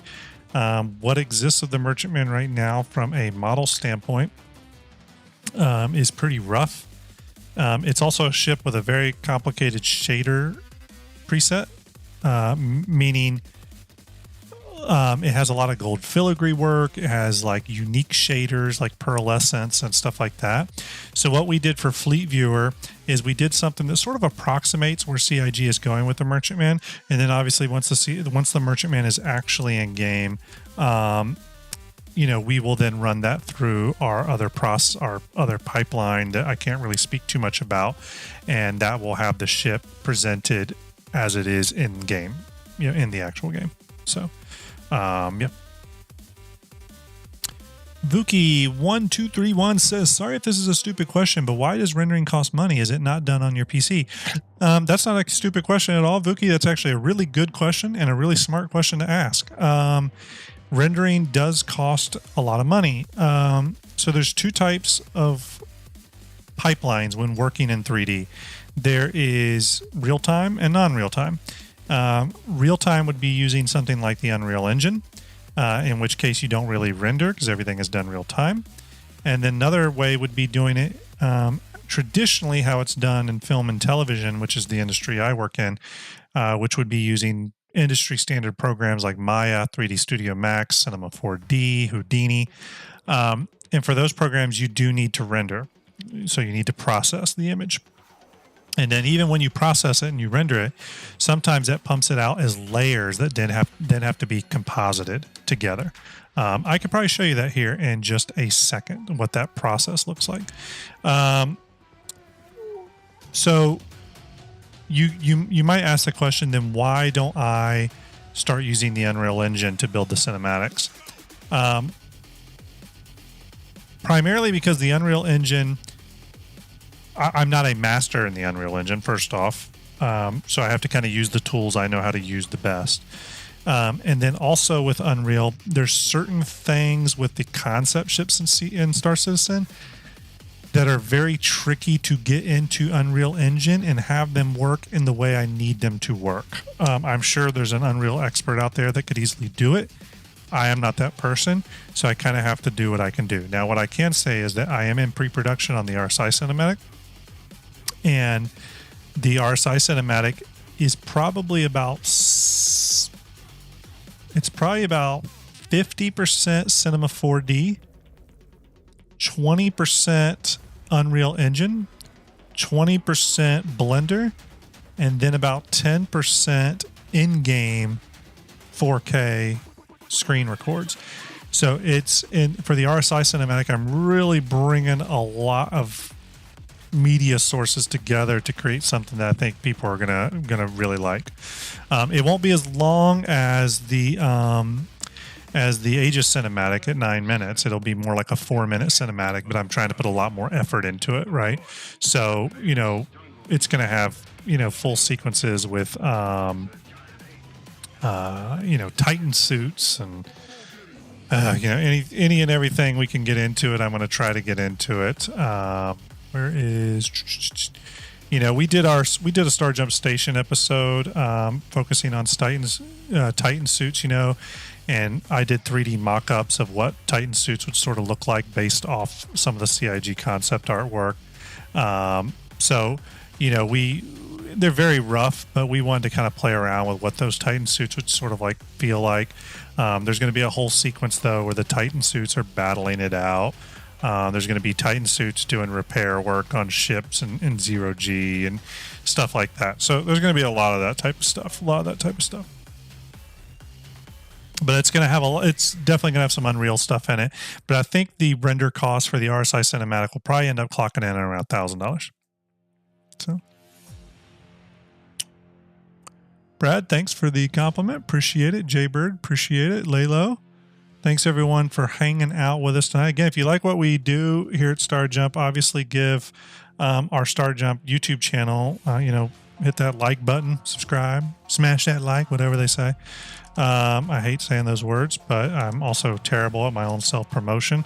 But also, I do stream sometimes over on Twitch, gameplay stuff. You can go to that Twitch address and follow me over there if you want. I do a lot of stuff over there, including some behind-the-scenes stuff. Let's see here. Yep, Riddick, we made Titan suits. Did a whole show on the Titan suits. We did, we did a lot of variants. We were playing around with a lot of variants. Like this is like a heavy lift Titan suit. I just stole the claw off the front of the Reclaimer. So I just made I shrunk it down, obviously, but made like heavy lift Titan suits. We made, combat variants and stuff. Again, we were just having a lot of fun with it, and just seeing what Titan suits can be. If you're wondering why I modeled the Titan suit to look like it does in this video here, there's really only one or two pieces of Titan suit concept art to go off of, and that is this right here. And you can see, and this will show you how I modeled the Titan suit from CIG's early concept artwork here. So here in a second, you'll see the fade to the 3D Titan suit. This was all modeled from scratch. It gives you a little bit of an idea of the approach we took with the Titan suits. So, and it gives you an idea of how a player sits in them. So, but yeah, that is the Titan suit for the upcoming RSI cinematic. And then the Titan suit for, their original concept artwork. We tried to stick to it as close. It's not exact, but it's close. Yes, Riddick, it's in our STARJUMP Station playlist. I think it's called Titan Suits. I think that episode is called Titan Suits. So go check it out. If you haven't watched any of our STARJUMP Station VODs, too, go check them out. We did an entire interview with Paul Jones from CIG, as well as Gavin Rothery, who designed most of the ships for Star Citizen, or the most ships for Star Citizen. He designed the Odyssey, the Kraken, the Argo series ships, all that stuff. Go watch those. Give them a like. I've been struggling for views on those, so any support, really appreciate it. Starlet's telling me to check my Discord. Oh, look at that. Starlet, can I show this? Oh, I pulled it up accidentally, so I'm showing it. Check that out. Starlet in VR, in the metaverse, watching the stream. That's actually pretty badass. Okay, that's awesome, Starlet. I'm saving this picture. It's one of my new favorite pictures. I love that. That's so great. Again, to everyone that doesn't know, STARJUMP is 3 people. I started it originally with the Drake cinematic, and I very early on brought on STARJUMP Ender, who I've always done content creation with in many games, and Ender really handles a lot of our community Discord stuff. He handles all of our charity stuff through STARJUMP Guardians. And he does a lot of streaming and just really helps new players out. He's very much a public facing side of STARJUMP. He's also working on a thing we're calling STARJUMP Chronicles, which is like our Machinima series. And Starlet is someone we very early on identified as someone we wanted part of our group because she has really amazing ideas and a really high technical knowledge that we really knew we would need in order to complete some of our more technical projects. So obviously we have STARJUMP Fleet Viewer, which without Starlet would not be able to happen because she has critical back-end work that we need to get this complete. But Fleet Viewer is step 1 of a larger thing that I can't really talk too much about. But I can tell you that Starlet will be the primary person probably on that next phase project that is even bigger and more even impactful. But so Starlet is just someone that if she wasn't in STARJUMP, I don't even know if I'd want to do STARJUMP. She's just a critical part of who we are, and we enjoy having her. And she she can knock sense into me and bring me back down to earth sometimes when my ideas start going a little too off. So we always appreciate Starlet. Jaybird says, here you go, StarJump guys. Hitting that thumbs up button helps the YouTube algorithm suggest this video to more potential viewers. More is good. That's exactly it. Exactly. I just need to say what Jaybird said, and I'll be covered. I'll be totally covered. Oh, real quick, I want to say, if you can't see, I'll switch over to my full screen. I got my my first bit of Star Citizen merch in. I got the Aegis Nautilus shirt. I'm a Nautilus fan. I ended up getting one. Was it Starlet? Was that last year or this year? I can't remember, but I bought one of Starlet's Nautilus's from her because I wanted the Solstice, and she was amazing enough to directly sell me hers, which was awesome. So I have a Nautilus Solstice now, and really excited. I 100% think that ship is going to come out this year. Everyone can tell me I'm wrong when it doesn't, but I think it's going to be an end of year ship. I think that ship will be have no more roadblockers by the end of the year and will definitely come out. It's also a perfect ship to go into Pyro with. They're currently working on mines, on space mines, excuse me. Let me pull up here. Sorry, where's my Solstice? Where's my Solstice? Stand by, everyone. I like to bring up images of the ships I'm talking about. But yeah, I 100% think that the the mining gameplay, the space mines are already on the progress tracker. They've started work, I think, at the beginning of April, and that work goes all the way, I think, to September. And then, based off various bits of information, leaks, and inside talking, from what I know, I feel with high confidence that this Nautilus is very far along in development, if not mostly done, with the exception of some quality of life stuff, like light switches and stuff, which they probably need to add, physical switches and stuff. But I do feel the Nautilus is done. They were just waiting on space mines. Plus, if you think about it, space mines are really the perfect thing to test in Pyro. Being in a lawless system, what better place to test these huge minefields? Yes, exactly, Riddick. That's 2 size 7s. That was another roadblocker for the Nautilus. But now with the Ares Ion being done, the size 7 bearing energy guns are finished.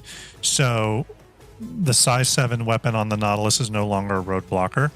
The space mines, like I said, they're currently in development. Those will be done in September, so that will no longer be a roadblock to releasing this ship. And as we saw with the A2 Hercules, once they finished work on space bombs, or bombs, sorry, space bombs, I don't know what the hell that is, bombs, then the A2 released. I think we're seeing space mines on the progress tracker for exactly the same reason. I think when those are done, the Nautilus will release. Could CIG put out another mining ship, or sorry, a mine layer ship between now and then? Maybe, but I really feel like the Nautilus is the ship for that. Yeah, so.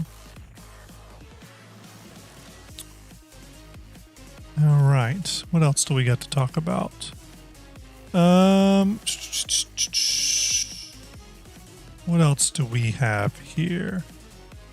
I was going to show, I was going to show our latest ship. I don't know if you caught our Twitter, but I made a post today of our newest ship for Fleet Viewer. It's a doozy. It was one of the hardest to render, but it is the 404i. Very difficult ship to deal with.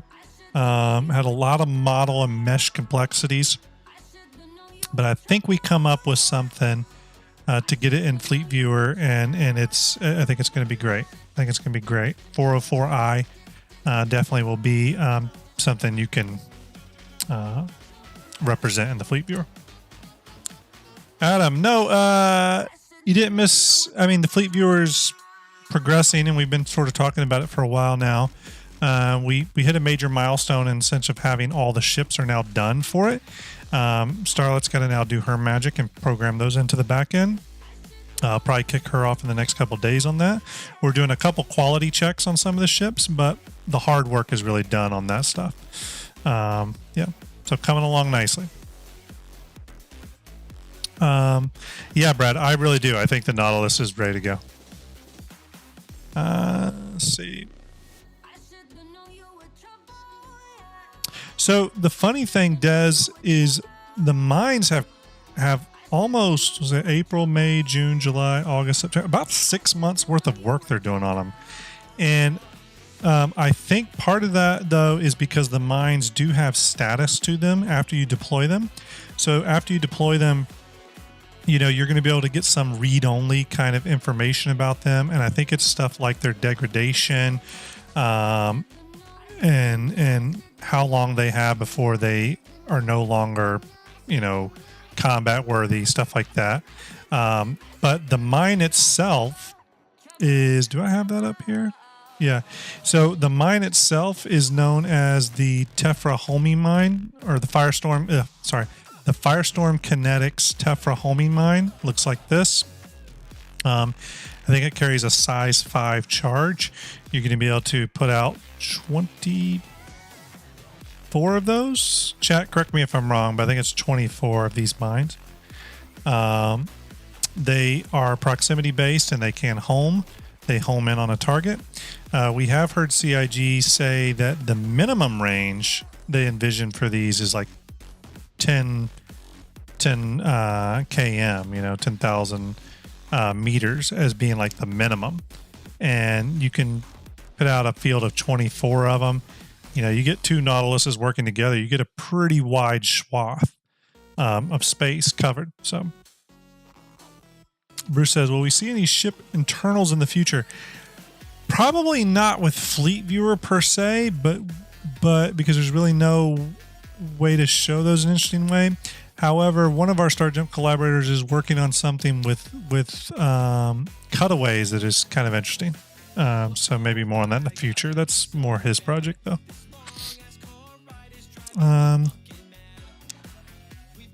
Oh, another thing about the mines. So the Nautilus can currently deploy 3 bespoke mines. One of those being the Tefra homing mine. Another one is the Sentry mine. It's a mine. It's not even a mine. It's a sentry that drops. It's got 2 turrets on it. I think they're size 2s or something. And you can drop out a field of these, and these will automatically lock onto targets and engage them. And then the other type of drone it can drop is called the Nemo drone, and it is specifically for mine retrieval, manual mine deployment, and mine deactivating. You can deactivate mines with it. I don't think the Nautilus will launch with the turret sentry or the Nemo drone. I think it will just launch with the mines. Let's see.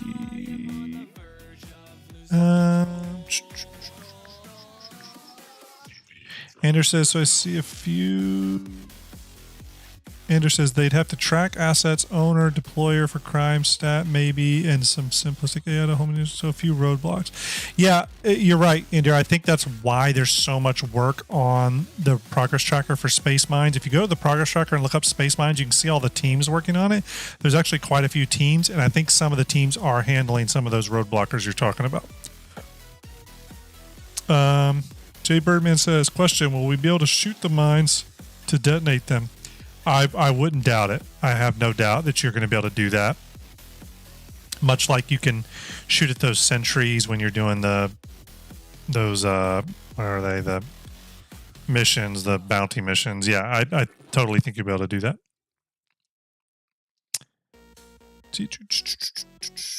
Riddick says, did you have the updated Retaliator? Are you talking about internal? I mean, so I don't have any updated Retaliator. I just have the one we've done, for Fleet Viewer. But if they release an updated version that has changes to it, especially external changes, then we will update the fleet viewer. So I can talk a little bit about that. Anytime a new ship comes out, or if a ship goes from concept to game ready and it's got a new model associated with it, the moment it's available, we will process that to get it into fleet viewer. To give you an idea, something like let's take the newest ship, right? Let's take the Misk Expanse, right?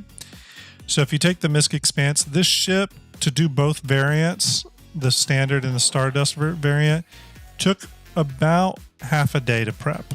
So not long. It didn't take long at all to get these out the door and done. So let's see.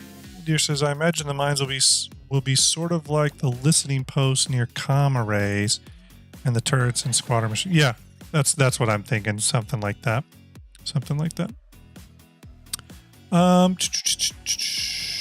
Real quick, let me see what else. Let me see what else we had here.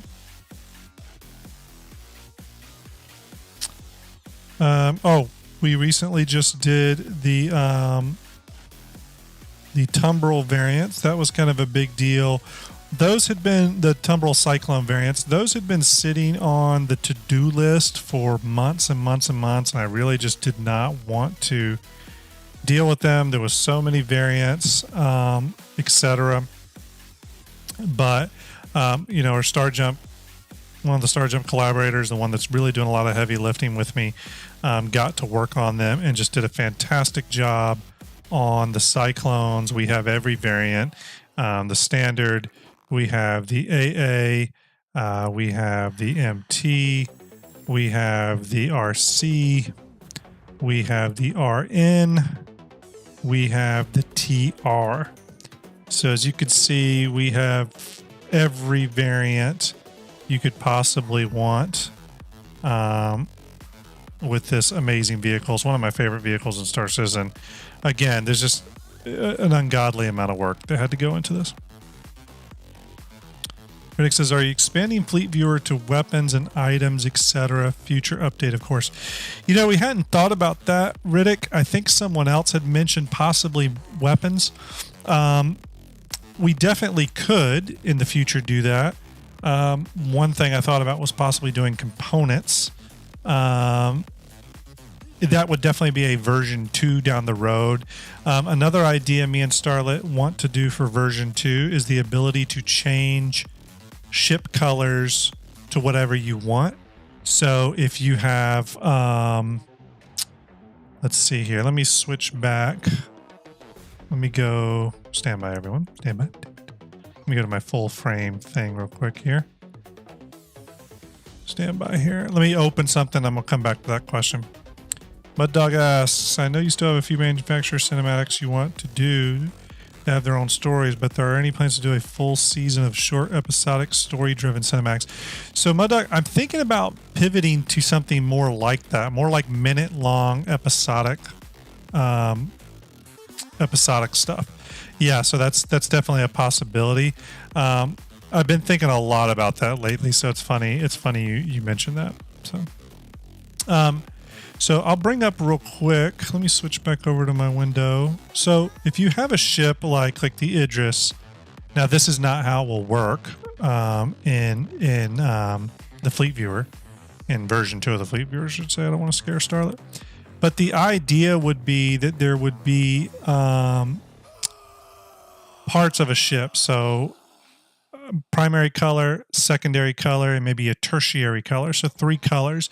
And then you would be able to turn those colors. Now, this is not how it would work, but the idea would be that you could kind of swing those colors around almost instantaneously to get different variants of a ship, right? And you'd be able to do that for Fleet Viewer. So in a sense, get your own custom liveries of ships. Again, we're not saying that for Fleet Viewer version 1 because that's not how it's going to work. The first version, but me and Starlet have had conversations for version 2 to have support for something like that. What that would actually require is what are called RGB mats to be able to control that. You kind of see that happening here. But yeah, essentially that's what would have to happen. So hopefully that made sense. Any more questions here? But yes, my dog, definitely probably do RSI cinematic is my next one, obviously, because that's already in pre-production. I'm already working on scenes. And then after that, I'll probably shift gears and do more little short episodic things. Morningstar says, do you think the Carrick's drones will come out first before they expand to the Nautilus? No, I don't know. When they get to drones, it's possible they could come to the Carrick first. I don't think we're going to get drones first with the Nautilus, though. Well, I mean, when the Nautilus first releases, I think the Nautilus will get homing mine, and then later down the road. Well, you know what? I don't know, Morningstar. We could get it first with the Nautilus, only because the Nautilus has a direct reason for needing it. It really depends on what type of drone they feel like we need first. Do we need repair drones first? Do we need exploration drones first? Do we need, mine deactivation minesweeper drones first? It sort of depends on what they think is the priority. Because don't forget about the Vulcan and stuff. The Vulcan's going to need drones as well. And, we have that. Let me see if I have a version of that here. Stand by. Do I have that video? We have these drones here that are meant to work in the Vulcan, for example, and go out and repair ships, because that's what the Vulcan is going to be able to do. So this drone is meant to kind of go out and do that work. You can see how that works in this video here. Essentially, the Vulcan will be able to open up its side doors, deploy the drones, and then retrieve those. I think that happens here on this next orbit.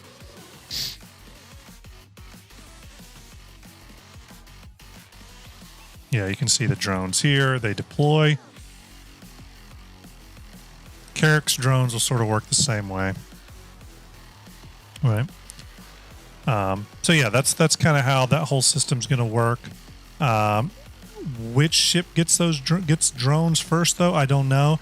I mean, what we do know, though, is that the Carrick can carry the Vulcan's drones. The Carrick is supposedly be able to carry the Nemo drones as well. Again, we'll see how that works. I would love a new video on how, on just drones in general. I would love for them to catch us up on that. Let's see here.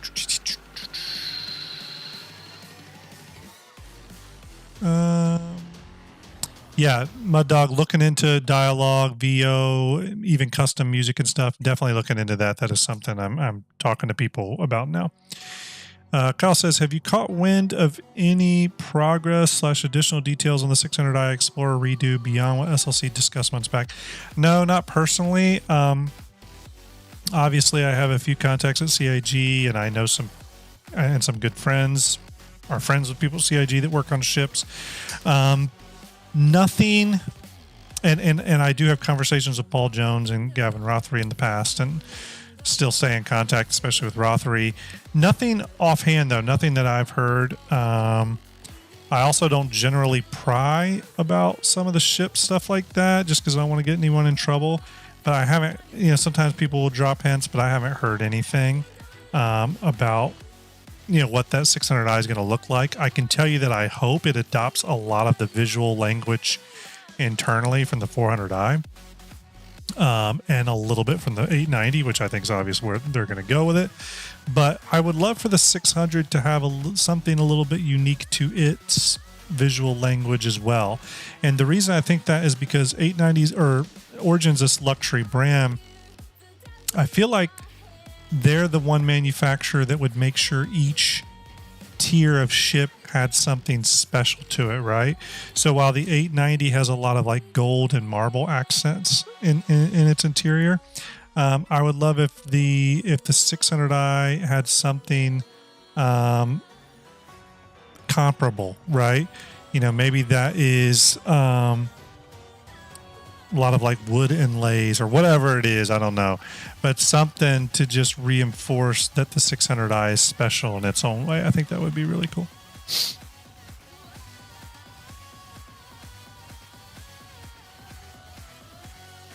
Johnny asks, Crucible, maybe one of the last ships released if fully functional. You know, it's a good question.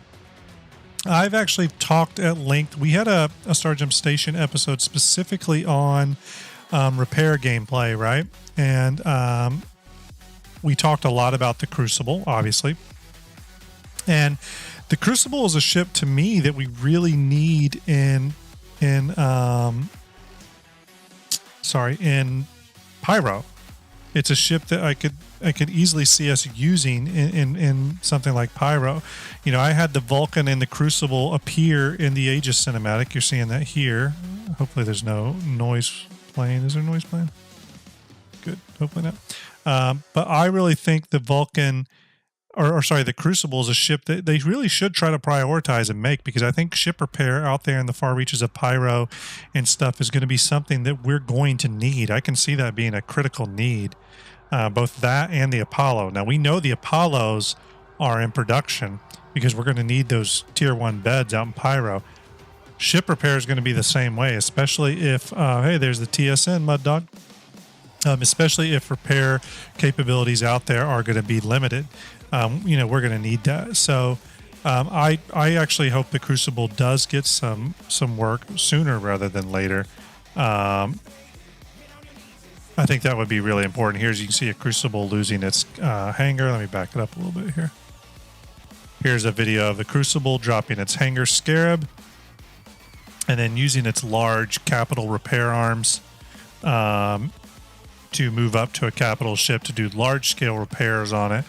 You know, last we saw of the Crucible, this is how it will repair large-scale ships such as the Idris and other. This is at least how it's depicted in the concept artwork is working. So, you know, again, the Scarab here is detachable. You can leave it in space. You can leave it on the planet surface and do whatever work you need, pick it back up, etc., etc. There you go. There's Crucible. We did a number of videos. I did a number of videos with the Crucible just to kind of give a sense of how that ship works and functions. You know, it took a lot of rigging to get this worked up so people could sort of get a sense of how the Crucible would function. So kind of gives you a little bit of an idea.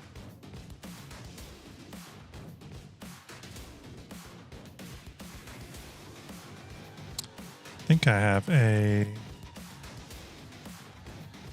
this is just a video of the Crucible with no Scarab attached. Kind of a gangly looking ship. This ship will obviously go through a heavy redesign. A lot of people like to point that out to me. I'm very well aware that the Crucible will go through a heavy redesign.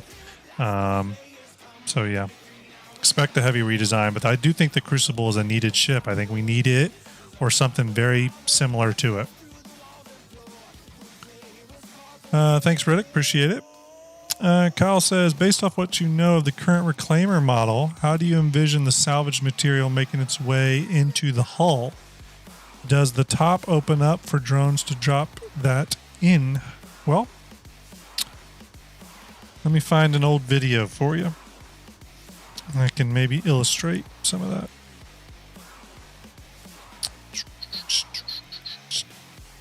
Stand by.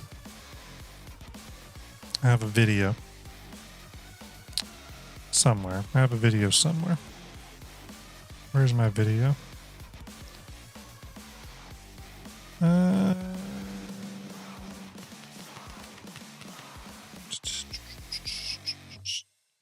Stand by, everybody. I have it somewhere. I have a teaser. Where did I put all those teasers? Test for Vulcan. Stand by, everyone, if you don't mind holding one moment as I look for something. I hope I didn't lose it. I had a video that kind of illustrated that. Just need to figure out where I put it. Let's see. Where are my teasers? I had a whole bunch of teasers. Where are they? Oh, here they are. Okay, let's pull up. Is it this? No.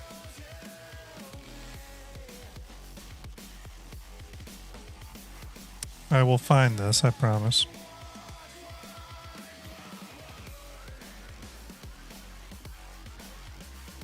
At least I think I'll find this. Sorry, everyone. Stand by. Hopefully everyone is patient.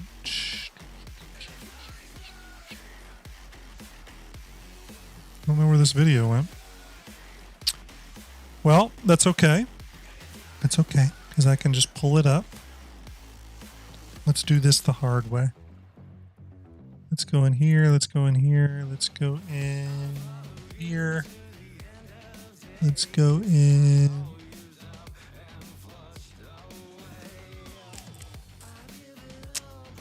Well, I'm having trouble finding this.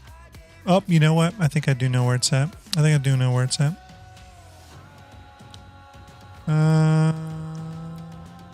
Let's open this up. We'll see.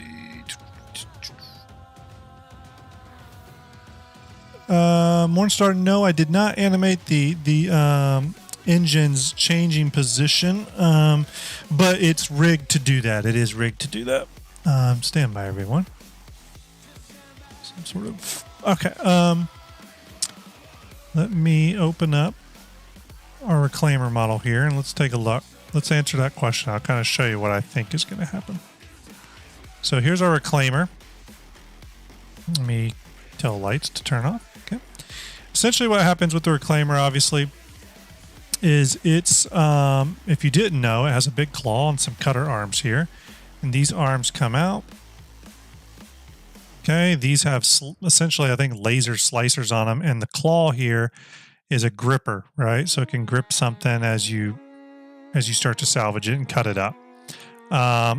Once you do that, there's this little cavity here.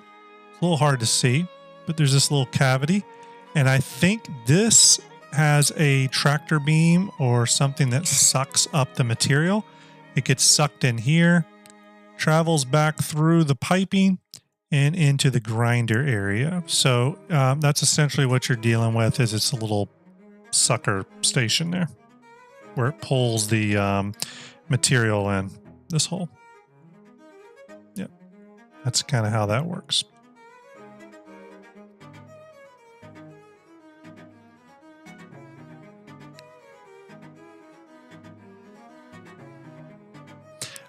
Yeah, Morningstar, the bridge on the Crucible rotates.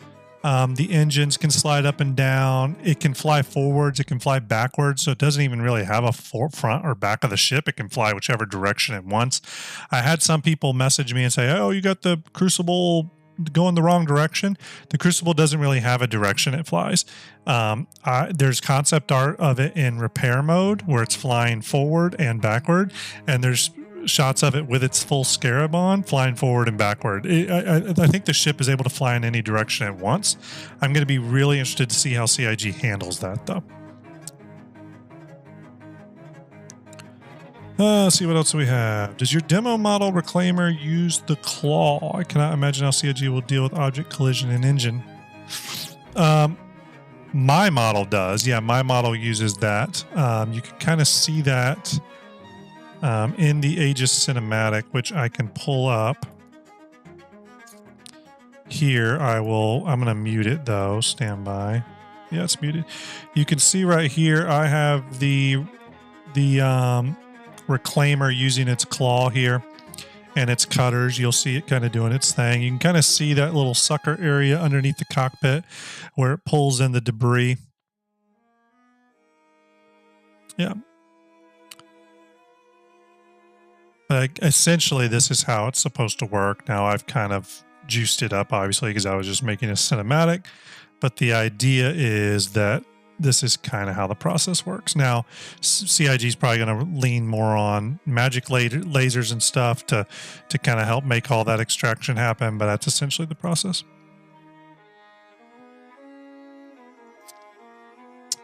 Rada says, where can I download your background? Are you talking about this one here of all these ships? There's nowhere to download it right now, but if you join our Discord, which I can give the invite link to now, if you join our Discord, I could definitely post it in the Discord at full res later tonight or tomorrow, and you could grab it from there. I sometimes do post those in our Discord. So yeah, feel free to join it if you haven't already. And then obviously when the Fleet Viewer comes out, Rada, you'll be able to generate these yourself, however you want. No problem, Kyle. You ask any questions you want. Mostly just want to know if I have a large enough opening in the storage area one day to use it as a pocket carrier. I don't know about that. That's a great question. I'm not sure. Let's see here. It's Dibble says, I can't help but feel the Reclaimer is going to lose its claw. So the claw, God, it's got a name. There's something CIG calls it. It's part of the game mechanic of salvaging. I forget what it's called. It's not detonator or something, but it's something like that. Essentially, the claw is, there's a gameplay thing attached to it. It's not just for grabbing, but I forget what that is. But yeah, I had researched it at one point. We'll see. I mean, I don't think it'll lose it, but they may revise a little bit of its purpose. So we'll have to see. Real quick, everyone, I'm going to get going here soon. It's possible we'll do a STARJUMP station here tomorrow night. I'm still trying to decide. It's either got to be tomorrow night or the next night.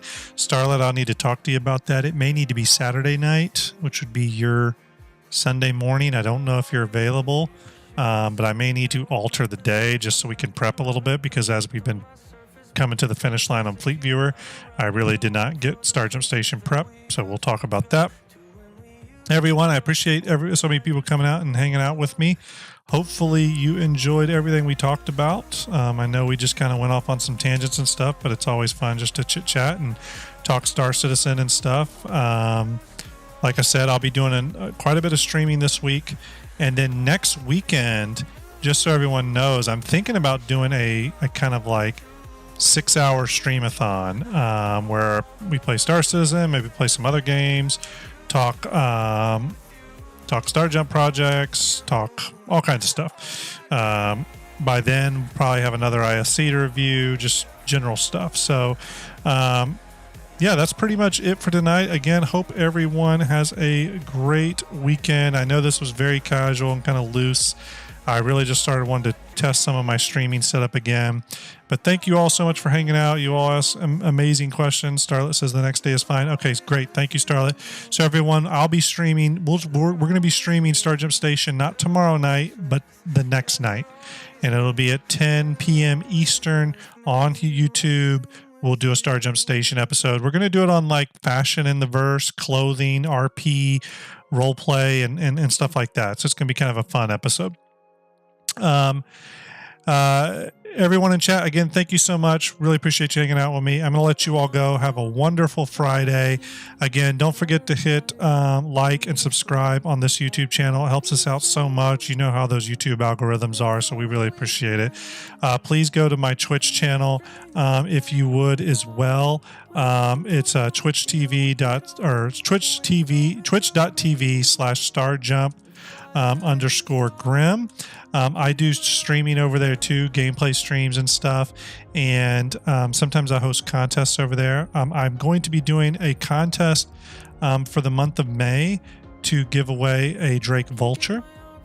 And on Twitch, and then on YouTube I'm going to be giving away a Misk Expanse for the month of May, and then I'm going to be doing another contest as we get closer to Fleet Viewer. And I don't know when this contest will activate because I got to let Starlet get through her stuff, but we're going to have a really cool contest with Fleet Viewer where the winner of the contest will actually get to choose a custom livery ship that will be an Easter egg in the Fleet Viewer. So that's it. Hope everyone has a good weekend, and I will talk to you soon. Thank you so much, everyone.